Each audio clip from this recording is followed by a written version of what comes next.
इस पत्र में बताया गया था कि हटाए गए 60 लाख मतदाताओं के दावों पर लगातार काम हो रहा है, यानी काम चल रहा है चुनाव के बीच में।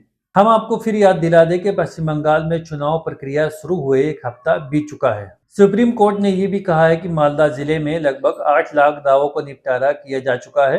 ये प्रगति संतोषजनक और विशेष मामलों का निपटारा जल्द ही पूरा हो जाएगा।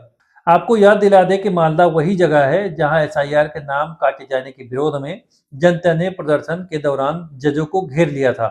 लेकिन सबसे पहले हम समझ लेते हैं कि मुख्यमंत्री ममता बनर्जी ने सुप्रीम कोर्ट में क्या कहा है। आप हैरान रह जाएगी कि ये चुनाव कैसे हो रहा है। उनके वकील ने शीर्ष अदालत को बताया है कि हटाए गए मतदाताओं के खिलाफ अपील सुनने के लिए बनाए गए 19 न्यायाधिकरण अभी तक कागजात के लिए शुरू ही नहीं हुए, और इस पर सुप्रीम कोर्ट ने ये भी नहीं कहा कि आप झूठ बोल रहे हैं। इस पर चीफ जस्टिस सूर्यकांत ने कहा कि ऐसा माहौल बनाया जाए ताकि न्यायाधिकरण अपने फैसलों को तेज गति से निपटा सके। लेकिन आपको ध्यान रखना होगा कि जो एसआईआर चल रहा है वो चुनाव के बीच में चल रहा है। सुप्रीम कोर्ट ने कलकत्ता हाई कोर्ट के चीफ जस्टिस से कहा है न्यायाधिकरणों के लिए अपील निपटाने की प्रक्रिया तय करने के लिए 3 जजों की समिति बनाई गई है। और आइए हम फिर से समझते हैं मालदा वाली घटना पर। पश्चिम बंगाल ने इस समय कानून की बागडोर किसके हाथ में है, जरा सोचकर बताइए। मुख्यमंत्री ममता बनर्जी ने कहा है कि पूरी तरह चुनाव आयोग के हाथ में है। उन्होंने कहा है कि वो एक सिपाही तक को आदेश नहीं दे सकती,